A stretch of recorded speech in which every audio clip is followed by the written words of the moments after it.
but I find you analytically deep. I find you analytically Well, deep. thanks for the compliment. Thanks for the compliment. So I'm happy to have you in the program. And I'm happy to be here. I followed your programs throughout the year and find them very, very, I've learned a lot actually from your programs. I'm sure your listeners have too. Yes. And so congratulations on the year. Oh, thank you. Thank you. And we look forward to it's really the great Junie. The great Junie who called me and he's told me that you got to do that program. Initially, if I tell you wouldn't believe me. I don't like calling program.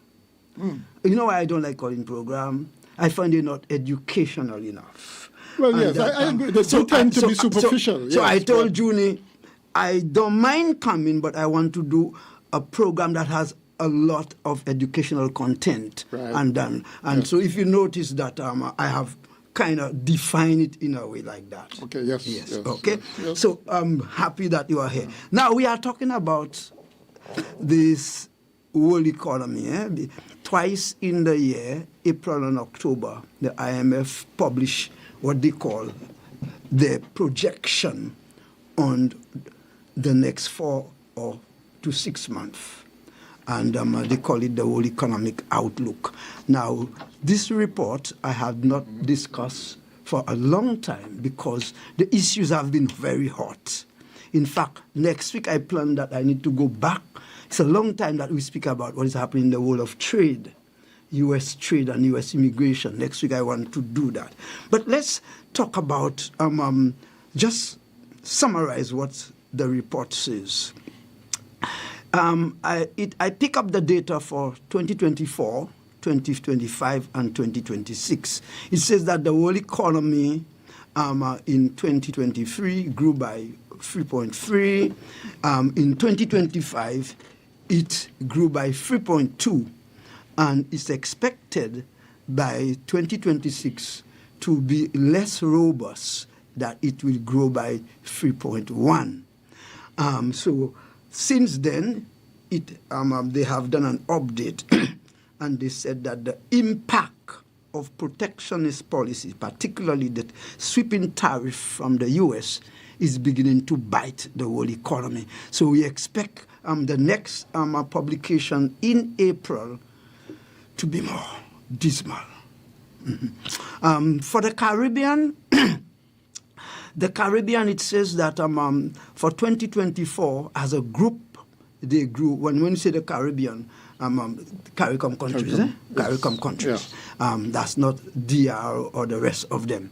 They grew by 12.1, and in 2025 grew by 3.6. And in 2026, they expected to grow by 8.2. Now, I want to make a point there. We have to be careful with those high numbers, when you see those high figures. You see, in small economies, particularly the Caribbean, in most cases, many of these countries are what we call in recovery stage. Either they hit by hurricane, they hit by this, and so they are always rebuilding. Right. So now, because the growth is base, if you want, base in 2026, base 2025 to 2026. Right. So we're talking about the difference of if you had 200 eggs, and now you have 400 eggs. So in other words, you have 100%. So you'll hit the large figures. Right. Be careful that this is not an indicator of wealth. It's not an indicator that you are doing very well. That's true. It is generally after when you're in recovery mode, the growth rate tend to it will skyrocket. Yes. It skyrocket. But I was wondering if Guyana didn't skew those figures. No, because you see, let me tell you what's happening in Guyana. I happened to spend about a month there last year. Guyana was a hippie country. Guyana was among, just about 5 years ago, Guyana was among the lowest, the poorest country in the world. And they were getting aid for that. But Guyana have discovered oil. Right. And let me tell you something. Guyana right now is a first world economy. Guyana is doing so well infrastructurally, and look, the people have money, and look, in spite of the fact that they are being exploited, because what they get out of profit is small, but it is so huge, and they're doing so much with it. Because I think I saw at one point a growth rate of in the 30s. Yeah, again, but you have to treat that like that. Yes. So it is just like the recovery. You treat it like, in other words, it's like a windfall. Yes. In economics, what we normally do when we have those kind of abnormal numbers, we disregard them. Because if you use it and you smooth it, just like an average, if you do an average, arithmetical average, you give a wrong picture. Because the large number for that particular year, it is going to offset the low numbers. So just like during the COVID-19, when you see all those large numbers, the economy fall by 12%, 8%, you ignore that. So you take off that. You take off those data points from the arithmetic, right, and then you add the rest. If not, you're going to give a wrong picture. Okay. So whenever you're dealing with recovery numbers, and remember, Sylvain always teaches that. Now, Sylvain is a woman I have tremendous respect for. She's great. She's intelligent. And you know why? She's even more intelligent now. You know, she's blind. And yet, she can question you, and she can interrogate you on the very table that you are looking at. Yes, that's amazing. So I always tell her I love her for that. Yeah. Sometimes I go by her just for us to reason and to learn and whatever. Right, She's good. She has vast experience. Yeah. And but some people don't respect her. Some people have to. You have to respect our Caribbean. You know how we treat messengers around here. Yes. Yes. Yeah. So let's look at the Eastern Caribbean. It says that the Eastern Caribbean in 2024 grew by 4%. That's more like it. But that is the Eastern, that is the ECCU countries as a block, right, together. One will compensate for the other. 2025, 3%, and in 2026, expected to grow by 2.6%. So what we see there, in a sense, that the growth rates are falling or expected to fall. In St. Kitts now, that if we look at, we join from the IMF report, in 2024, 1.5, 2025 is projected for 2, and 2026 projected for 2.2. So in a sense, what we are seeing here is that St. Kitts performed below the world average, the Caribbean average, and the Eastern Caribbean average. And St. Kitts is projected, in other words, for last year, because that ain't come out yet. The next IMF report is going to give us to 2025. Okay? So that is 2025. It is projected that it was projected to only grow by 2, which is still going to be below. Is projected below. And would you say that's anemic for our area? Because I know, yes, in developed economies, growth rate of 2-3% is regarded as decent. Yeah, man, that's but decent. In a developing economy, it's supposed to be higher. It should be because higher. Because yes, in developing economy, you're making that's a great point, Mark. Because in developing economy, you are taking infrastructural work. And infrastructural work, one big project can boom. Yes. You remember the World Cup of 2007? One big stadium in this and that, boom. Right. Yes. Yeah. But in addition to that, it's against the background of a note that you sent me. Yes. That in 2023, the growth rate was 4.3. So coming off of that. That's correct. You know, in that case, you have to look at the St. Kitts growth rate with a greater microscope now. Because then what we are doing in 2023, this is what? That's about 2 years, or let's call it 2 to 3 years after the virus. Right. So we would have treated 2021, 2022 as abnormal recovery. Okay. Yes. Now, some economists will not be so hard on that, because even when you look at the IMF report and you look at the central bank report, I find they put too much emphasis on 2021 and 2022. Because basically this would have been recovery. Right. So you can't hit a country. That's why I always come in defense of Timothy, Dr. Harris on that. You can't hit him on arithmetic when you close his country. Is that fair? Fair. You can't do that. So in that case... Although You have- yes. I say that with a caveat. Yes.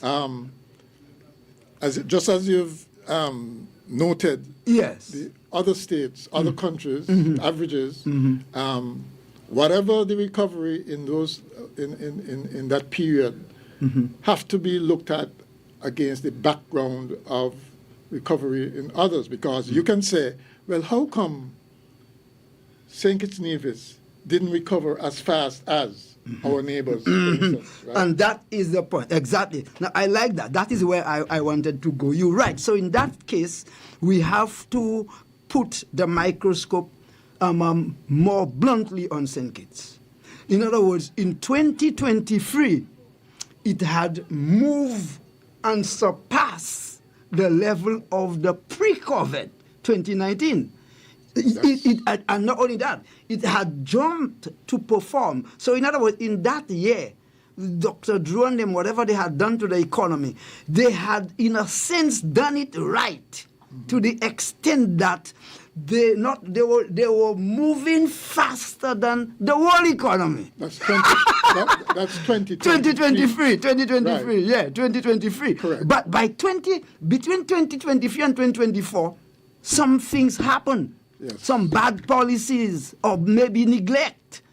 Because let me tell you something, it's not easy. St. Kitts is a world economy, a first world economy. St. Kitts, basically, we know it's not vastly different from the rest of the region. But at that time, St. Kitts still had a great buffer in the CBI inflow. Right. See what I'm saying? Correct. And not only that, as I'll show later on, travel, hospitality, tourism have been performing very well. Yes. Because this have been the engine, the driver of the economy. Right. Okay. And later on I'm going And after being shut in, people want to travel. So you got to take that serious. How dare you move from 4.3 to 1.5? No, that's serious. It have nothing to do about party, about who you don't like or who you like. You know what I'm saying? So the point you're making about the arithmetic there, in other words, must be taken serious. So because what it will indicate is St. Kitts, if you do an average, if you were to do a linear average, 2023 to 2024, 25, it means that the economy is declining. Yes. Am I correct? Yes. Okay. And that have nothing to do with party. It has nothing to do with who you love and who you don't love. Okay. Now, is there anything I'm missing out, Mark? Is there anything before we move on? No. I think we're going. So we are saying that. pretty good. So we are saying that the message from this World Economic Outlook is that St. Kitts is not performing at the rate of the rest of the regions. Yes. And that's probably a bit of a hard pill to swallow, in the sense that, well, for one thing,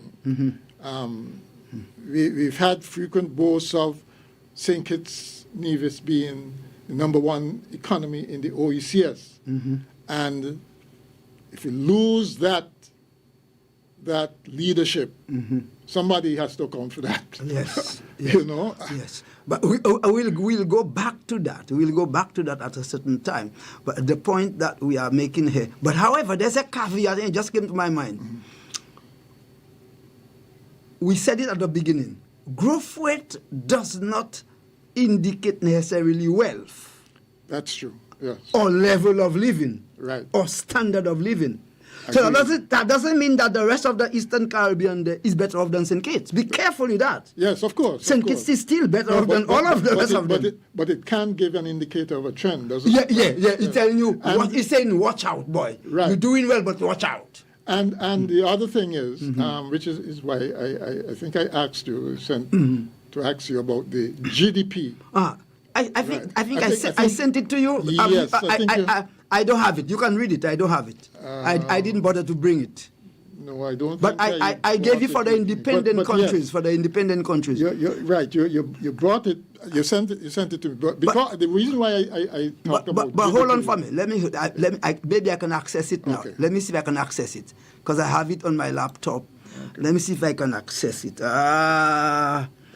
Let me see if I can access it. I'm not seeing it. Okay, yes, I see it. Okay. Yes, I see it. So the point that we are making here is that Oh, yes, here it comes before me. Oh, man, technology is something else. This is beautiful, man. Can you imagine? Boy, when you were growing up in the 70s, things were tight, you know, man. Stacks of papers. Yeah, and not only that, it's difficult to get the material. Yes. And you had, for example, in St. Lucia, we had to make sure we get to the Voice bookshop on time, because the Trinidad Guardian and the Barbados Advocate, at that time it was big, it was large, not the small version. Right. If you don't go early, you can't get. And the Caribbean Contact, those used to have educational materials. Yes. So whatever. But now, everything. Yeah, I have the St. Lucia. Okay, if we look at 2024, St. Lucia 2024, it grew by 4.7, but it declined by to 1.7 in 2025 and 2.3 in 20. Is projected for 2.3 in 2026. So if you compare in 2024, if you compare in 2024, it grew faster than St. Kitts. Grenada 3.3 grew faster than St. Kitts. St. Vincent 4.9 grew faster than St. Kitts. And Dominica 3.5 grew faster than St. Kitts. Antigua is a nice one to compare with St. Kitts because the standard of living is almost the same here. Right. Right. And Antigua and Barbuda. That's growth rate. Right? Yeah, growth rate for 2024. Yeah. Okay, so we offer GDP for now then. Yeah. Well, okay. It's the same GDP growth rate. Yeah. For 2024, remember 2023, St. Kitts was 4.3. Okay. And it fell to 1.5 in 2024. Right. So we are deliberately comparing 2024. Right. And so I'm saying the nice base for the comparison is Antigua. Antigua at that time, 2024, grew by 4.3 and is projected that it will go by 3.0. So in a sense, Antigua, I believe, is the best comparison. Antigua is performing better than St. Kitts. Yes. I don't yes, like. Yes. Well, I will not go big with St. Lucia, Grenada, and St. Vincent. These are middle-income countries. Okay. And I don't. Yeah, like I see what you mean. I don't like to compare apples with oranges. Yeah, I catch you. Okay, yes, fine. Yes. So we good on that? Yes. Well, absolutely. let's move on. Let's move on. Okay. Having said all of that, let me tease you, Mark. Let me tease you. Let us look at Dr. Drew. Dr. Drew as, because all the final finger points on the Prime Minister. If you are the boss, the final finger is on you. That's true. That's true. If you, so we've concluded that our economy has been underperforming. Not underperforming. It is slowing down. It is slowing down to the extent that if we continue to do the same thing, it will begin to show serious decline. Okay. Yeah. All right. Well, we're going to come into that. But is there anything, like we say in the Caribbean, is there anything good that the good doctor can write home about the economy? Despite the low GDP growth rate. Well, one thing. Are there good things he can talk to and write home about? Well, I'm sure you can find some things, right? Mm-hmm. What I looked at was the what do you call it for the debt to GDP ratio, right? Mm-hmm. And at least I noticed that although it's creeping up, yes, it's not. It's below the 60% regime, right? Yes. The problem though is so he has kept that, relatively in a relatively decent range, put it that way. Right? Although it has been not just, I don't like to use just the debt to GDP, because the debt to GDP, if I were to advise somebody, and I would say to the Prime Minister, the debt to 60% debt to GDP is all right to get there, but what is that? That's a dumb arithmetic, man. It's an arithmetic. At the central bank, I used to fight with them with that. It's an arithmetic. Who came up with that? IMF. No, but regardless, right? Regardless. I listened to your last program, and there was some squabbling over the deficit budget. Yes, yes. You know? If that continues like that, yes, that's right. It's going to cause, well, apart from causing problems, wouldn't that affect things like that same debt to GDP ratio? Yes, you're making a good point because, right? Exactly. Well, that's a good point. Like we said last week, what we did, we look at all the line items of the budget, because the line items are revenue line items and expenditure line items. And when we look at the deficit is increasing frighteningly. Yeah, that's a warning. Serious. That's a warning. Now, what? That is where your question come in. When you say that you're not comfortable with the debt, even if it is not 60 to 60%. Right. When we look at the debt payment, the debt, you see your debt stock, your debt, just like a loan. You can take a lot of loan. You can have $1 million loan, and that doesn't mean it's a big idea. The big issue is how sustainable it is. Can you repay? Right. Are you making the inflow as a man or as a household to pay it? Are you with me? Correct, yes. Good. Or if you're not making it, do you have access to low cost funds from elsewhere that give you a buffer to pay? But what we saw in the case of St. Kitts is that the debt payment annually is increasing.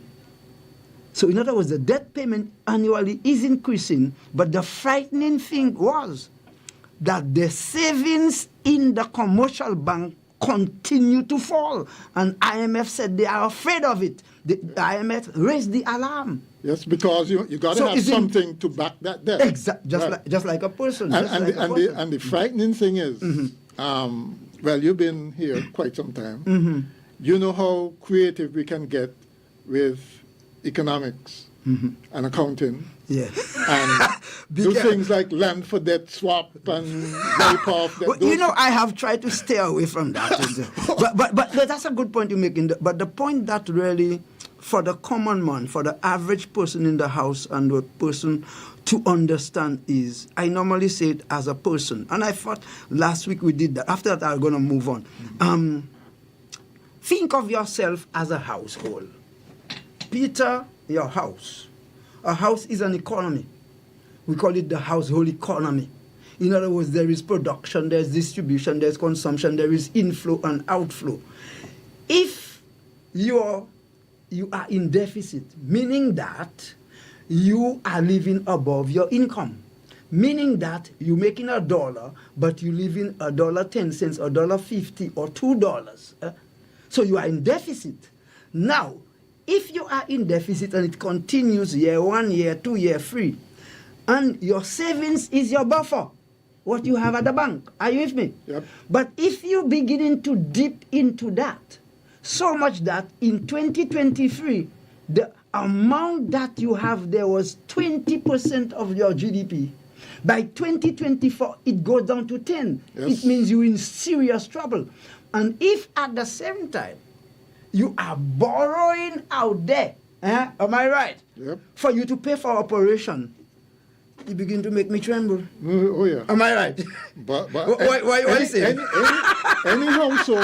Any household who, let's say they use credit card, right? And they they see those balances creeping up, right? I mean that's serious. Because especially if, as you know, the interest rates on credit card debt is high, you know, they're in serious trouble. And I am sure that most people would at least recognize that fact. I mean, we may attach all kind of fancy names to them like deficit and whatever, right? But we can straight up tell people that, listen, as you just did, compare government operations to your household. That's right. Right? That's if right. you're spending more than you're getting in, you're in trouble. You are in trouble. And if you're spending what you have hidden for your buffer at the bank, that's what is happening to them. At the same time, you better don't get sick. I like that. Yeah, so you ask you tell him that distribute some more of these. Of these health book. Yeah, I have a few boxes. Sometimes I just go by the street on a Saturday morning or afternoon, and I just give those books free. They cost me money, but I look. You can't go with money. You can't go with house. You can't go with car. Sometimes we forget that. That's true. These are things. Yes. These are things. In fact, sometimes we attach too much importance to them. That's true. We attach too much importance to them. But I had Solomon said. But I had that discussion this morning actually with people. People make some foolish choices, but it's theirs, and they have to live with the consequences of them. Yes. But to you and I, right? I don't know. You probably have an Apple phone or the latest one or something. Me? Right? But is that old Honda CXV I have? And I always see, what I'm saying is, to you and I, it would make more sense to go with an earlier model that does pretty much the same thing, because such as I'm 2014. so insurance tell me they can't give me comprehensive anymore. It's third party. Right. But the car is good. Right. Don't worry with them, it's good. And what do you need a car for, really? One place to the other. It's not to show off, but right? I am not very happy that my wife driving in a vehicle that is third party. I don't want my wife to drive in a vehicle as third party. I can drive in it. She must not drive. You should have that discussion with her. Yeah, no, I have already taken that decision. So I have to get her a car. Okay, all right. Do you want your wife to drive in a third party vehicle? No, I ask you. I understand where you're coming from. But you're not answering me. You're not answering me. No, I wouldn't. Right?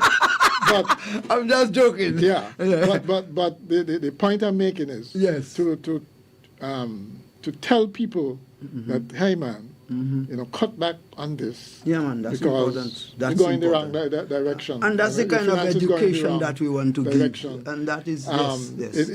You still have to remember that in the final analysis, right, is what people choose. Yeah, but the thing is, you can't tell people what to make them happy. That's what Solomon said. Solomon said that you're going to die, so when you work, you must make sure you enjoy yourself. But the same Solomon says, you got to make sure you take your savings serious, because when bad time comes. And also, Solomon says, you have children, and you must leave children an inheritance. You must. Some people make children and they just leave them as if they are animals. You can't. Once you make the child, you are obligated to set a foundation for the child. There's a philosophy creeping in that I've been hearing, and that is, listen, as long as I give my child a good education, I owe him nothing else. I'm spending it on me, what I have on me. That's not how our forefathers looked at things. No. They decided that they wanted to improve. Their next generation should be better than them. It should always be better than the one before. Okay? I don't know where the cynicism came from, but that's correct. I noticed that. But we're probably digressing a bit. But it's good. It is good. No, it's good, Mark. This is practical education. And sometimes I ask people, look, when we come here, Mark, it's not so much the volume of the material that we cover, but it is how easy and explicit and clear we try to make it to those who are listening to us. Yes. In fact, when they meet me, that's what they tell me. One just met me down there. And so that I always say our people, our fathers, they didn't have all this education and all these certificates you all have. Now there are some people who have more degrees than a thermometer. They have all kind of degrees, masters, this and that and that and that. But they can't eat. They can't buy food. The car that they drive is on credit. The house that they live is on credit. The club that they go for to refresh themselves is charged. What is it? But these people didn't have all this credit. They didn't have all this knowledge that you have. They didn't have all this money in circulation. But they accumulated assets. Yes. They accumulated assets, and not only that, they have left their next generation so much property. Yeah. Well, not only that, you might say, okay, they didn't take care of themselves. Many of them live longer than us because they had the science, the secret of nature. Yeah. They knew how to eat. The lifestyle was totally different, you know, and that same, even though they didn't have the education, they had work ethic, and they made sure that the children were educated. We've placed a lot of emphasis on education, and it has worked out generally to our benefit. Yes. You know? Yes. And so, you know, we can't hit those forefathers for what they did. You know, Yeah. That's why I say I could never give up on my old people. Very They didn't nice. have as much education as we did, but they had grounding. Yes. You know, and they had a mission and ambition to make sure. Ethics. Yes. Ethics, you know? and morality. Discipline. Discipline. That's it. Discipline. Discipline in everything. How That's they a collective manage word. money. Yeah. Yes. Absolutely. Yes. Yeah. Now- You wonder how they did it? Yes. With 10 and 12 children and so on. Exactly. But they did it. Yes. Somehow they did it. We are going to take a break. We are going to take a break for advertisement. And then when we come back, we are going to open the line. And I want to share with you, Mark, I want to share with you and the listeners, I think one thing that the government, Dr. Drew, a good thing that he has that he can write home about when we come back. So let us take a pause for advertisement.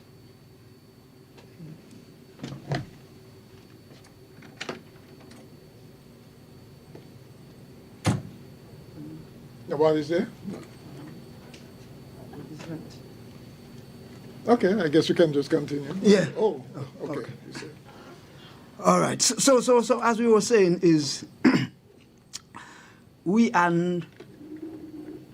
should learn from our parents the approach to household economy, approach to personal management. There's a lot to learn, more perhaps than all these books that we are learning. Let's take a pause. What if your money did more than sit in an account? What if it built dreams, supported families, and empowered futures? At St. Kitts Credit Union, we're more than a financial institution. We're a family that believes in your potential, rooted in people helping people. Enjoy competitive savings rates and low interest loans for mortgages, vehicles, education, and more. Need security for you or your loved ones? The Family Indemnity Plan and Loan Protection Insurance give your loved ones peace of mind, whether you're saving for school, building your business, or planning for tomorrow. SKCU is here for you. It's not just about banking, it's about belonging. Contact us at 465-2272 or any of our branches. Learn more online at www.skccu.com. Become a member today and be a part of something greater.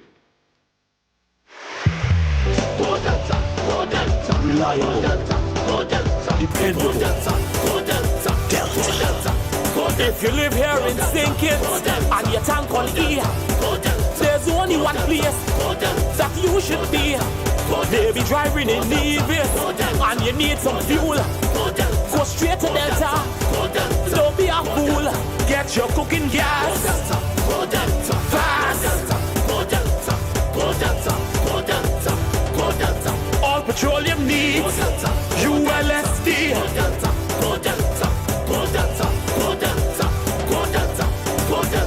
Everyone in the region is shouting, go Delta. Premium gasoline in a fully stocked C-store. So there's only one place you should be, Delta Petroleum, go baby. Delta. Every day we're faced with choices, to spend or to save, to delay or to stay on track. It's discipline that shapes our future, because discipline means making the choice today that pays off tomorrow. Remember, discipline, choice, pays. A message from the Development Bank of St. Kitts and Nevis. Have you heard that Mind, Body and Soul is back? Yes, Mind, Body and Soul is back on Sundays at 4 p.m. only on Freedom FM, hosted by the inspiring Julie Charles. This is your go-to show for thought-provoking and uplifting conversations. Every Sunday, dive into topics that nourish your mind, body and soul, from wellness tips to personal growth to deep conversations. Julie brings you the stories that inspire change and spark reflection. Don't miss out. Tune into Mind, Body and Soul on Sundays at 4 p.m. and let Freedom FM guide you to a more balanced and inspired life. Mind, Body and Soul on Freedom FM Sundays at 4 p.m.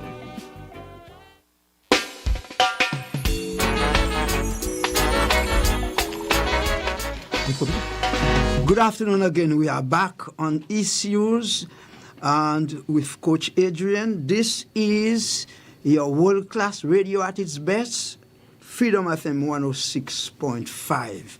We are with our guest, Ira McMahon. I call him the economist. He doesn't like to be called like that.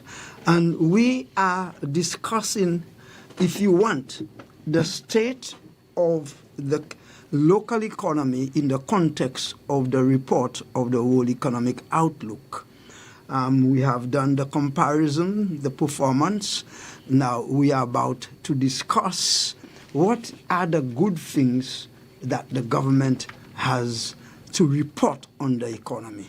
Now we are going to open the line. We're going to open the line. And when we open the line, we'll take your calls, and then we go into that issue. It is now 2:24 p.m. It's amazing how fast the time goes. Oh, yes, when you're having fun. Yes. The numbers to call, 662-1065, 465-6474, and 465-0546. So 662-1065, 465-6474, and 465-0546. Mark, I believe there is one area we must give the government credit, according to what I see the numbers.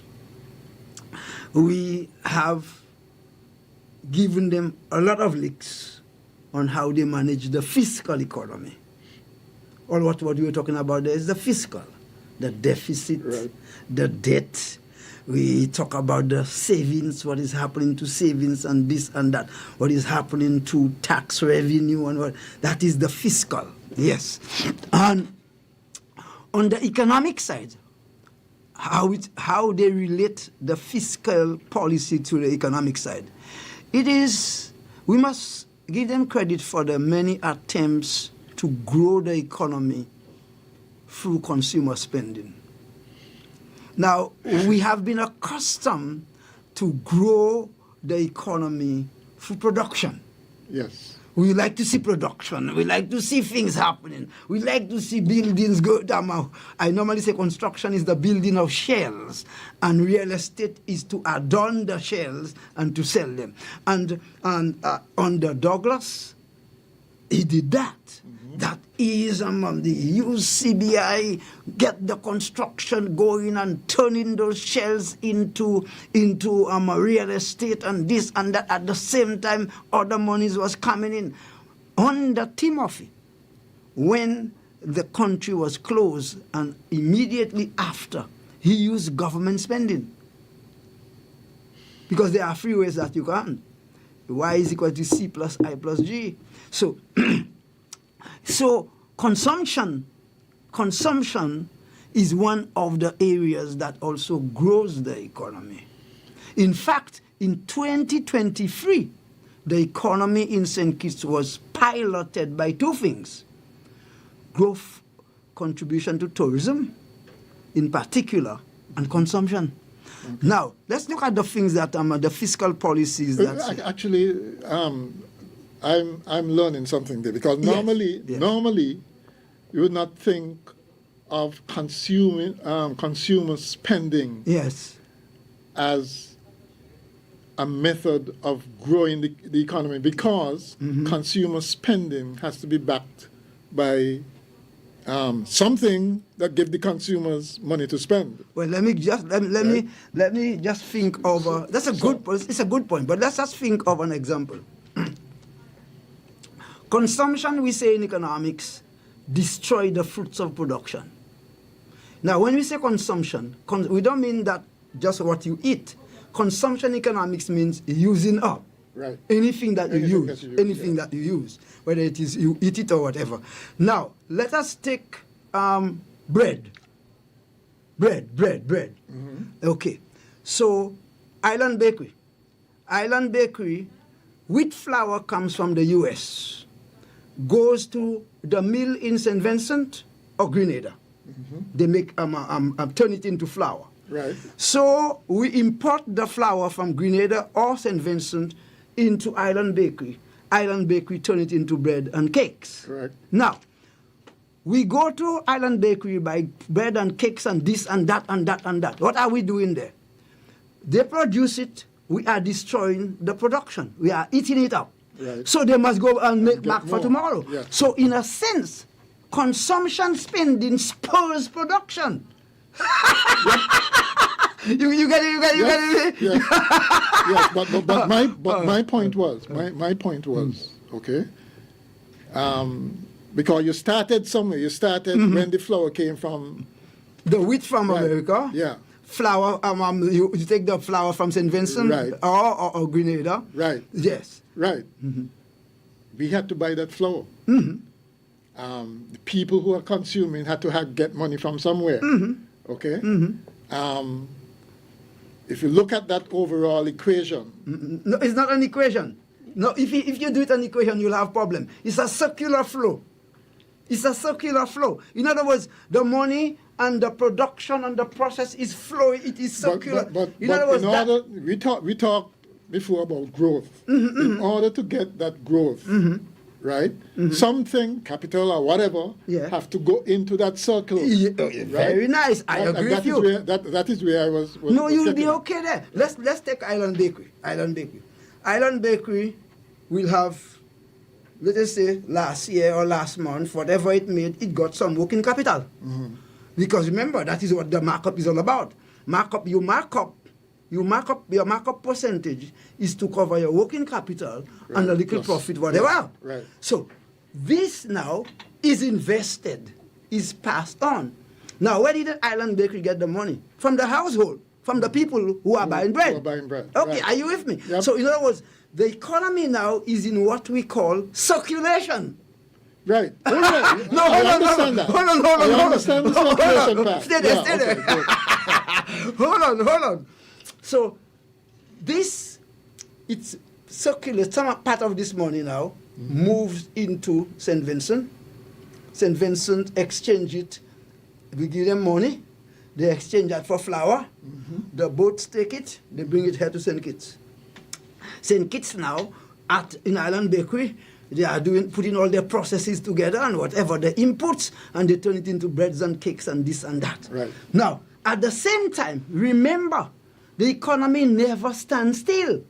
The economy never idle. Those same households are either selling services to firms, or they're selling goods, they're selling whatever. In other words, money is coming in. Yeah, I understand the circulation. In the circulation, some money now is going to Island Bakery.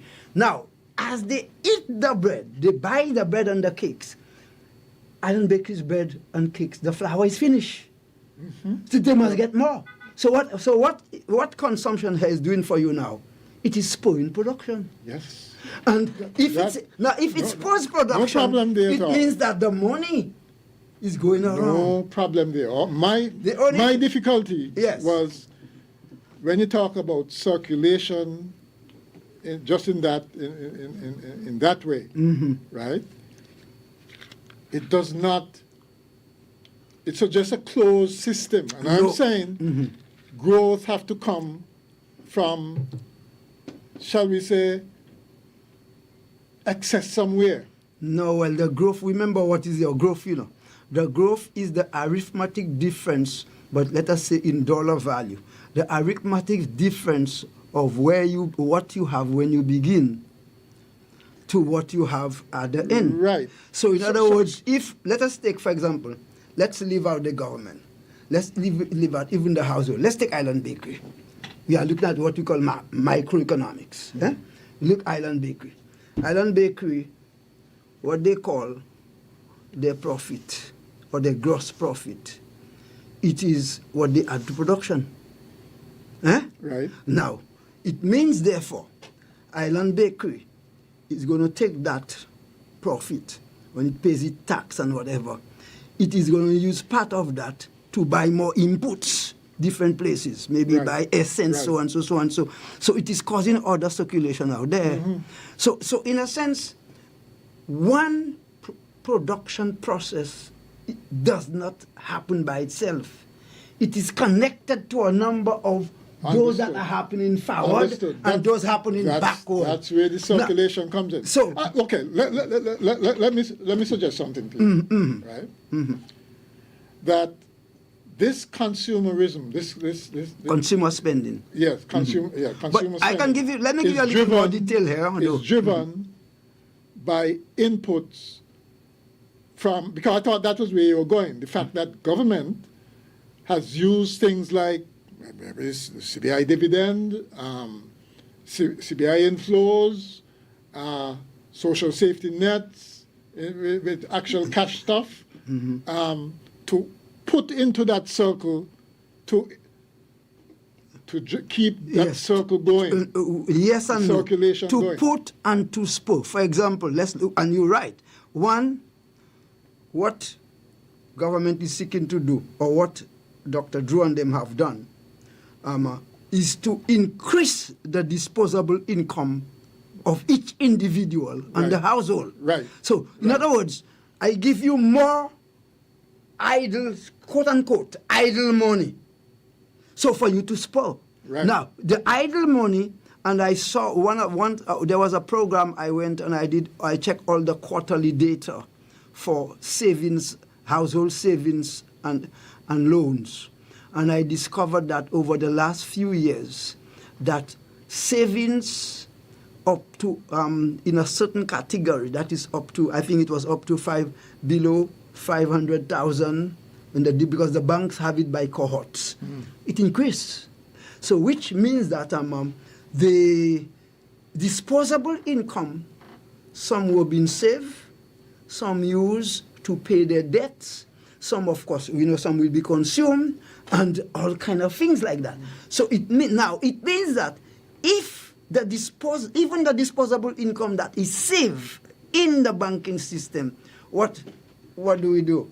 It means that it gives you capacity for the bank to inject more money, to create more money. Right, correct. Remember that? Yeah. Because remember, according to the central bank, to every dollar that you get, the bank takes, central bank allow them to make loans up to 80 cents. Are you with me? So look at what consumer spending. Look at what consumer spending is causing. Now, how it is causing it, you said, tax break. Dr. Drew gave them tax break. For example, the other tax break, they reduce provisions that he give every year, duty free, from November to whatever. Yes. To January. Then remember also, he gave them a double salary. A continuing policy. Yeah, but similarly, things like double salaries and so on. but know something, Peter?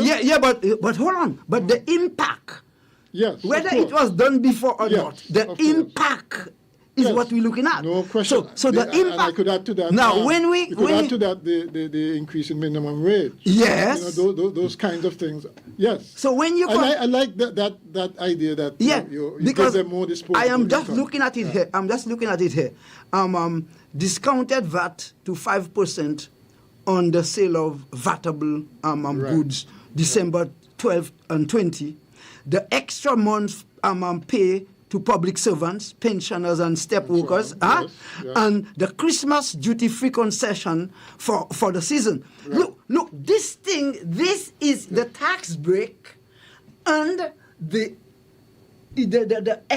extra income, what it's doing for you. Yes. It boosts up your disposable Absolutely. income No and your question about that. capacity to buy. Buy, yes. Now, if you buy what we said, you are destroying the fruits of production, Right. and so you gotta production put has back to be in more. replenished. Yes, yes. So you have to give them credit for that. Of course. You have to give Of them course. credit. I'll tell you something. Yeah, Martin. yeah. Okay. Let me tell you. Let me put this perspective Yes. to you. Yes. Right? The more investment you have, the more things are going into that.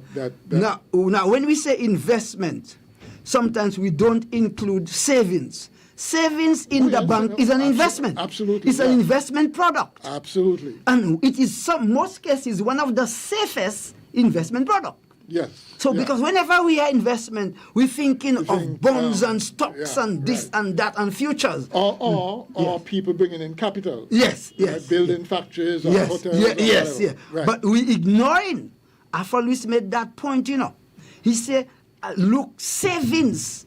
If we increase savings, that's the first vehicle for growing the country. Yes, absolutely. That is Right. why the penny banks will begin. We call them penny banks.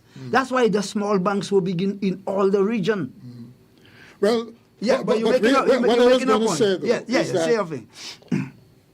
let's say you got, let's take the CBI, for instance. You have inflows, lots of inflows from the CBI. You have options for what to do with it. Okay? Shouldn't the government have been using that CBI not just to do the kind of thing that you just talked about, including the safety nets and all those things, but making sure that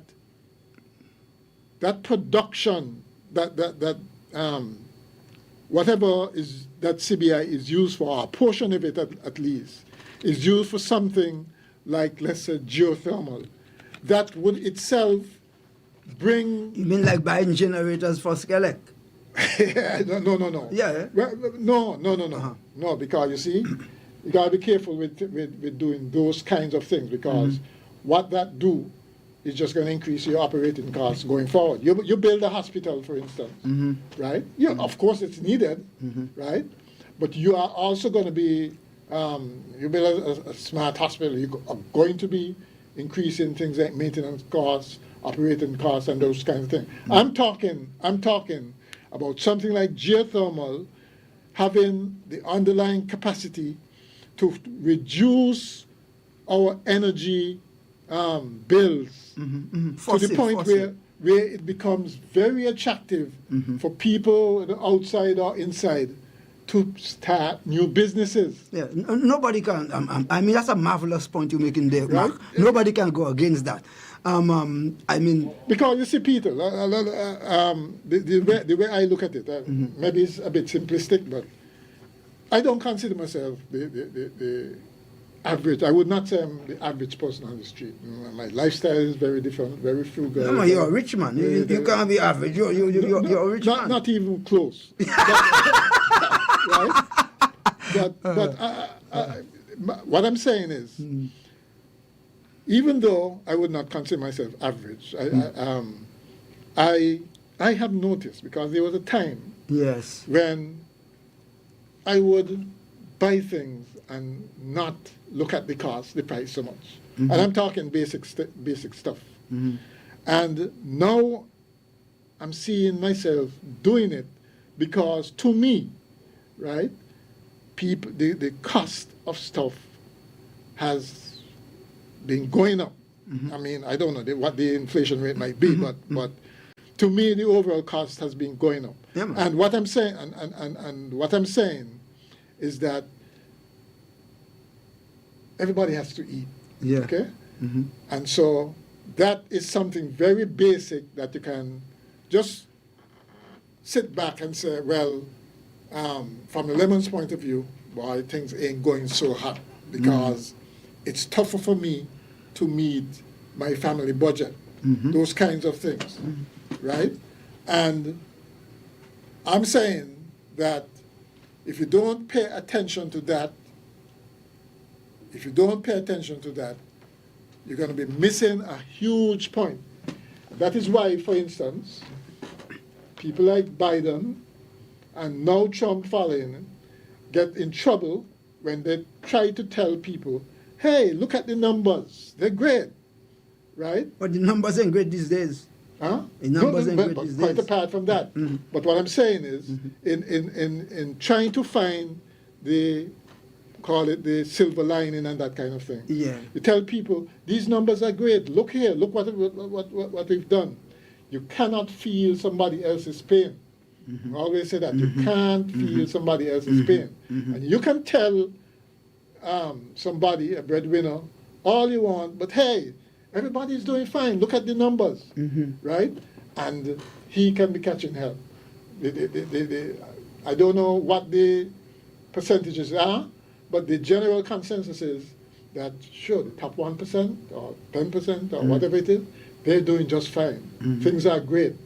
But we've got to watch things like distribution of income and those kinds of things. Well, in a typical market economy like America, it's a pyramid. Remember how you have. Right. I'm the bottom. But let's go back. You made a point about the CBI. Let's go back to the CBI as a revenue item. Because going back to, you were talking about what government has taken some fiscal policies or fiscal decisions that is expected to spur economic activity. That's what we are saying. Okay. But let's not forget, I agree with you, and CBI has garnered a lot of money. There are times that CBI have reached, when I'm using central bank data, so I may be below central bank data, topped 600 million. Yeah. Odd. That's a lot of money in a year.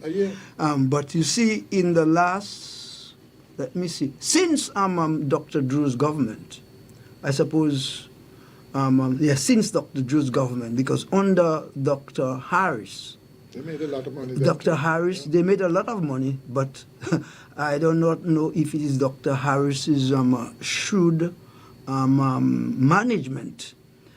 Despite the virus and despite the aftermath of the virus, his savings increase, savings at the commercial banks increase, and he made repeated surpluses. Now, hold on. But that's controversial. But no, it's not controversial. It's not controversial. Please. But you're only saying that those surpluses were masked. Yeah, no man. I have, in fact, the tabloid, the file I have before me here, I have because it's not the file that has that table. But if you want, I could bring it back. No, we're talking about real thing, real money. He made surpluses and he also made savings. So, but since I suppose whenever a new government comes in, that is what politics teaches us. Whenever a new government comes in, you have the first year, you have new government spending. So the tendency is that you can whoop your spending and get yourself into deficit. You know that? Yeah. When you just come in, because of all the promises that you made on your manifesto, you begin in the first 3 months or 6 months, you pour. When you do check yourself at the end. Show off. If the revenue does not match up, most times it doesn't match up. So by the time of 2022, he's making deficit. Dr. Drew is making deficit. So the deficit, we are in what? 2026, 2025, 2024, 2023. Deficit one after the other. So the point, and call it no, it's strategy. not controversial. No. It's not controversial. No, what is controversial is calling it a strategy. Who called that a strategy? I don't accept that. I don't see that in economics. I don't see that in economics. Last program, it was I know, but I don't see that. You must tell me what kind of economics you're using to say that. Because countries do use deficit, just like a business. A business can go into an overdraft. Because an overdraft is very expensive, you know. They charge you for each check that you sell, that you make. Right. For individuals like me and you, at Bank of Nevis, it is $58.50 per check. Are you with me? Yes. So this is very costly because remember, an overdraft is a pre-approved loan. Yep. So the thing is, okay. So the thing is that he was able to make surplus in spite of the hardness of the economy coming aftermath the virus, and yet he was able to have surplus. Now that should not have been. Why? Because the economy. In other words, the things that were supposed to trigger the inflows. Did that happen anywhere else in the OACS? That is very interesting. That's a good question. I'm going to investigate it. That's a good question, Mark. Did any others do that? Yeah, that is very. I'm going to research that. But going back to, we're giving some credit to Dr. Drew. So let's going back to that is.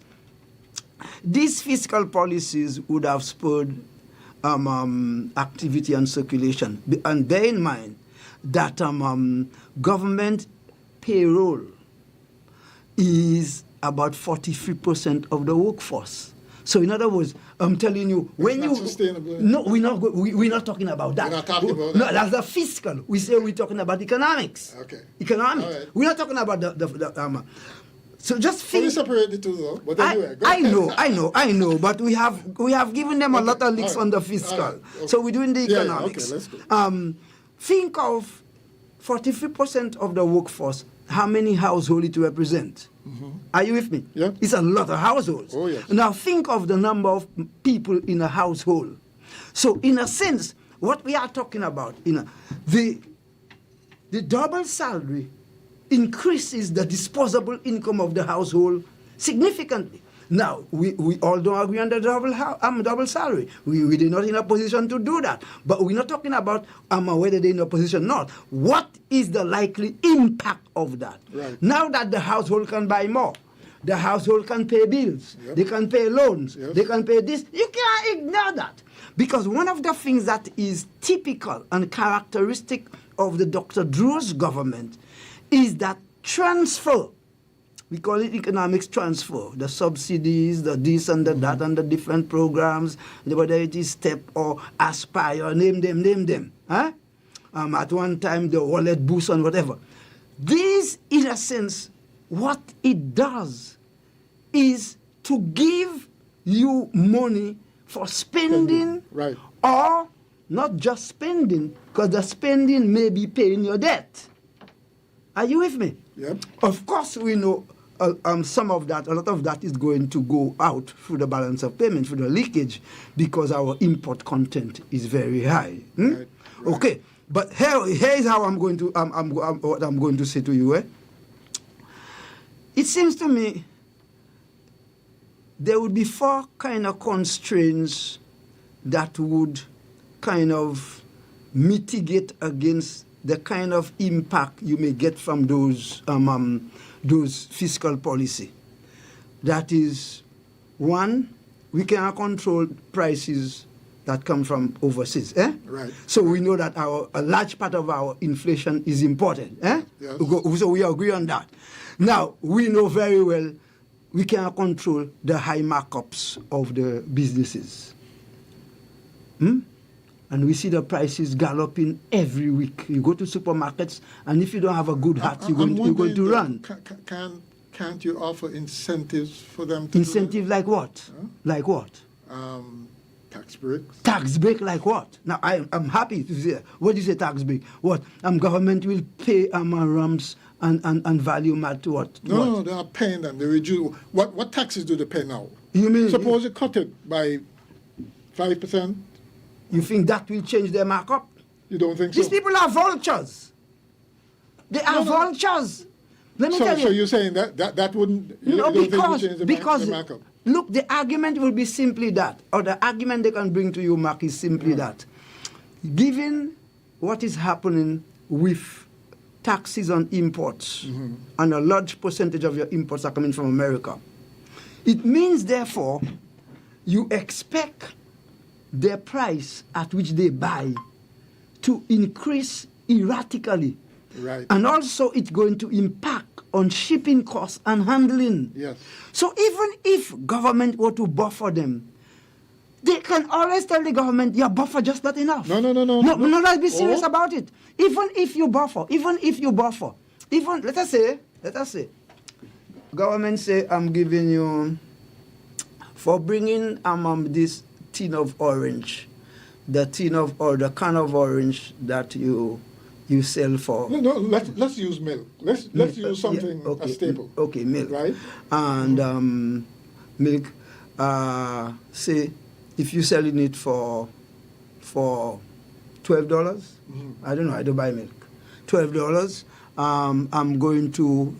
You were paying your tax. Your tax on that item was say 43% or 40%, and we're going to give you 20% tax. Okay, fine. So hoping that you can reduce the final price to the consumer, huh? Right. Yeah. Now, you, Mark, are the one in Florida who is selling to Rams and Value Mart. Yeah. You say this week, you say your price for that milk was $2. You say the price, we have new price next week. It is $3. What do you do? What do the government do? Your supplier says that the price. The supplier says yes. Right. What do you do? Yeah. What does the government do? No. We're talking markup, Yeah, we're talking about markup. Yes, right. it's markup. Exactly. Yes. So you're telling me, okay, that whether that supplier, if that supplier increases price to $3, you have already, your markup is already built in. So that No. Your markup is not. That's not how they do the markup. That's not how they do the markup. No, the markup is first depend on your buying price from your supplier, right, and your shipping costs and your handling costs, and then of course that's why you say you're going to change. You say what we say you're going to interfere in the next layer. Next layer. That is the duty. Exactly. The duty of the customer. Right. Now, what are you going to do when the price increases from your suppliers each time? What does the government do? I'm saying when the suppliers' costs increase each time, and you inform the government that. Yeah, but when you inform the government that the price is your cost is increased, what does the government do? Wait, hold on a minute. How do you decide that you're going to sell that tin of milk, regardless of what price it came in at whatever price you're going to sell it at? Yeah. Do you not include your markup in that? No, the markup is to cover the buying price, shipping cost and handling, custom duty. Exactly. No, wait. And of course your local transportation and warehousing. Right. Then the it ain't finished yet, Mark. There are other components of the markup. Let's go. The components of the markup is you must make an allowance for working capital, something that's going to keep you in operation. Yes. You must make allowance for something that gives you the cost to cover your investment. Right. All right. So at that, when you put all of that together, then you decide then the arithmetic will show you what is the unit cost you must sell it to cover that. Right. So correct. that is why government giving you a percentage thereof. When the suppliers keep on changing their price, what does government do, I ask you? But I've already told you, you put as one of the components in that whole markup scenario, right, government taxes. And I'm saying, because this started out saying, what can government do? What can government do? Government sets the price of that tax. Government can't set the price of the tax. The government can't set the price. Let's go back. The government can't set the price of their tax. Let's go back. No. I ain't talking about no. Let's go back. Yeah. We get in this bottle of water. Yeah. The bottle of milk. Right. The bottle of milk is in the U.S. Yeah. You want the bottle of milk to come to you. Tom Brown is the one who imported it from whatever, Right. at so and so cost. Yes. He tells you now it is $5 this week. Yes. Right. You buy it at $5. You are going to pay $5. You're going to pay the shipping cost and the handling cost. Right. When you reach down, of course, you're going to pay the duty. And tax. And Right. that is, and all that is the cost of getting that bottle of milk. And if any one of those things are reduced, whether it's the supplier cost, the transportation cost, or whatever, that would affect the markup, correct? Yeah, of course. Exactly. But the two other variables that you have to think of, Mark, the two other variables, there is the working capital and the surplus that they must get for staying in business. Yes. So in other words, each time, even if you reduce the profit, as long as you cannot in a specific way bring that that tax ridiculously low, and because you cannot control the supplier's cost. Well, actually, they do, you know. There are items right now that are zero rated. Yeah, but I met these people, you know. I met, be careful, because you better laugh at that. I met the people at Consumer, whatever. How do you monitor that? How do you say to Rams or Value Mart, you can only charge 20% markup on X goods when you do not determine the price? You can't determine the price. Exactly. You can't determine the original price. Exactly. But you can determine the end price. That's what I'm saying. Yeah, what but they sell it for. Because you have an input inside there, inside that same, well, you didn't want to call it equation, but that same scenario with deciding what the markup and therefore the final price that is sold to the customer for. But you have right? to. But government has a part to play inside there. I don't have a problem with that. The problem is that they will not be able to keep pace with that because primarily they're already a deficit government. So in other words, tax revenue is falling, yet they give tremendous tax breaks, as I show you there. They give tremendous tax breaks and free money. Peter. No, hold on. So therefore, in a sense, if government is to buffer, they don't have the capacity to buffer at the rate when prices out there are increasing, or unless that's what you must say, unless the business sector agree to significantly reduce their profit margin.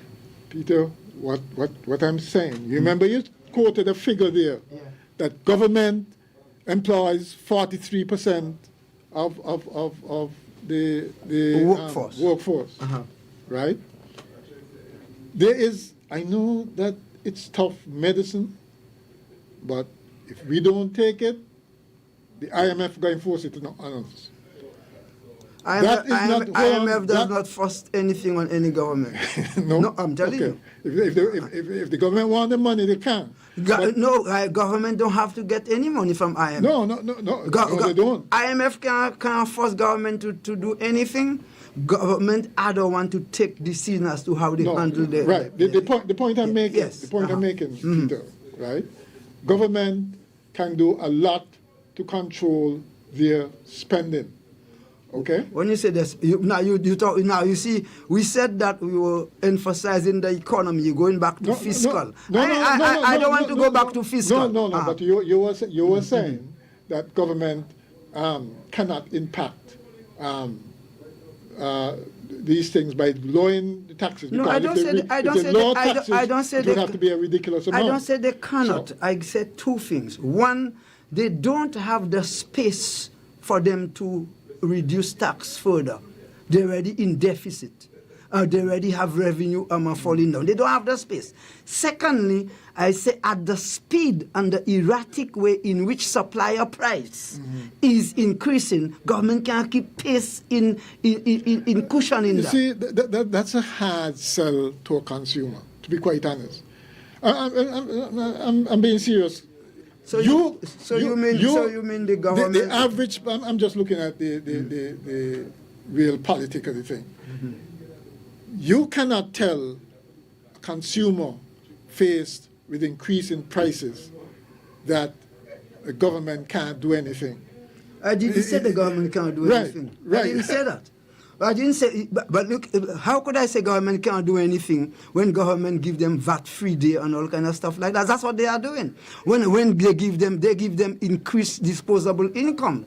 They give them double salary. They give them this and that. How you mean they're not doing anything? I'm saying that those things are also what contribute to that same deficit that you're talking about. We're not talking about no deficit. We're not talking about no fiscal. That is why I have a problem with separating the two. Because you see, Peter, let me tell you the bottom line. Okay, go on. Right? If you had a lot of investment, okay, most likely governments, the amount of money collected from taxes would increase. Is that not so? Yes, that's correct. Right. That's correct. And that is what I was getting at. That is what I was getting at with when I was talking geothermal. To me, government should not be looking just at the short term, because a lot of these interventions are short-term interventions to deal with the now. To me, government should have a plan to make sure that our economy grows, that its tax base is increases from businesses and investments that come in, and then it would not be faced with those kinds of deficits. I agree with you 100%. I mean, that's what we have argued and whatever. Yeah. But the point is that we are dealing with the reality. The same thing I asked about, you say geothermal. I have been hearing about geothermal since I was at the central bank. We have done research about that. We have done that. I left central bank since 2010. Nobody have come before the nation and say the geothermal project is at point 1, step 3, step 4, step 4. Step 5. I agree. It's been talked about forever. What are we talking about? It's been talked about. Then we say we go in other renewable energy. Yeah. Then during under Mr. Douglas, we set up a great farm by the central bank. Is it working? That's not the point I'm making. The point that I'm making that it is there. Timothy came and spent 7 years and it is there. Dr. Jokum, it is there. What exactly are we talking about? So if you cannot handle a solar project, how do you handle a geothermal project? But it has been touted as the savior. I have no problem with that. You're talking about touting. That's why the young man said that Labour Party talking about dreams, and he was right. Look, in St. Lucia, we have a practical example. Under John Compton, we did all the tests and all the feasibility studies. We have a live volcano in St. Lucia, Sulphur Spring, live. And they said everything is okay. Trinidad, the seismic over there gave their blessing. So we put millions and millions into drilling. And we drill and we drill and we drill. And we got, in fact, we were already celebrating that they had gotten and they had tapped and whatever. And this thing is great. We could have provided for the entire Windward Islands. No, listen to me. Listen. I want to know what happened. Exactly. Yeah. Boy, some months after, boy, when we are looking, well, this thing, the project is going to, we're going to turn that into reality. People wake up to tremors, serious tremor, from Vieux-Fort to Soufrière to Castries. People can't sleep. It's rumbling. I mean, serious rumbling. Seismic in Trinidad had to come down quickly and say, stop! And they say, stop now! If not, you're going to explode as an island. Really? And then, of course... I didn't know. I didn't yeah, know. Man, go back. Go and research it, man. I heard that the resource was such that the sulfur, they couldn't, the equipment, it was corroding the equipment. I didn't hear about the seismic thing as being the... Well, so you're saying that we could be faced with that as well? No, I'm not saying that. I'm not going there. All I am saying is that that is a possibility, but we're talking about the volume of capital that you must have to inject. That's not like finding oil, you know. It's not like oil, like Guyana and them. Look, in other words, you have to invest a lot of money into that project, and you have no guarantee. You have no guarantee. Development Bank took care of that, though, but hold on. Development Bank don't have money, you know. People believe Development Bank has money. Development Bank has no money. Caribbean Development Bank don't have money? I thought you meant... No, not this Development Bank. Caribbean Development Bank basically said, we're giving you this amount of money. I think it was $70 million. Okay, fine. And if you find it, right, it's a loan. If you don't find it, it's a grant. I mean, but of course, remember, that project should have been going... Of course, Caribbean Development Bank has changed significantly because Caribbean Development Bank ownership is different, you know now. A lot of international ownership into the property itself. Oh, we have gone over time. I didn't even realize that we have gone over time. Okay. But let me just look. Just to conclude, because I like our conversation. I anticipate, Mark, that the IMF report, the upcoming IMF report on the economy, is going to be more favorable on the economic side. Okay. I anticipate that the economy, with all the development in tourism and this and that and the other, they anticipate a growth rate of between 2 to 3% in the next report. I expect the fiscal report will remain bad, but I think the economic report, I expect from the development the fiscal report might remain bad because, remember, we're coming very close to an election, and you know what happens in those when you close the election. So, spend.